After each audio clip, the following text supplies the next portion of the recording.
At HCC, we're serious about the business of education. However, that doesn't mean that we don't enjoy a good holiday party. It just means that around Halloween, things get a little strange. Okay, so today we have Pumpkin Fest, and we have pumpkin bowling, pumpkin painting, and ice cream, where we're giving away t-shirts, Halloween t-shirts, and just having a good time.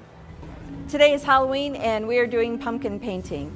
The library and their group, the Library Connection, the student group, the Library Connection, we are working with Sports Rec and we are doing pumpkin bowling and pumpkin painting.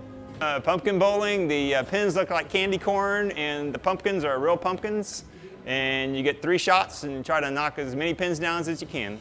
First of all, Sports Rec and the library oftentimes do work together, but the Library Connection students had already come up with the idea that they wanted to do something for fall fun, some sort of fall festival. And so we already had some activities, and pumpkin painting was one of them. But when we discovered that Coach Kill was going to be doing pumpkin bowling, we decided to work with him and to do it on the same day and do it together.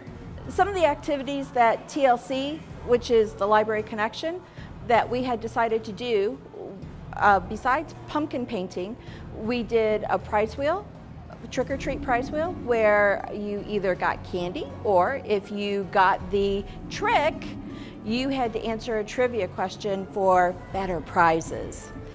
By any standard, that is a gargantuan gathering of gourds. Where did they all come from? Where did those pumpkins come from? First of all, they came from the field. Okay, never mind. You can cut that part out. So the pumpkins came from the grocery store.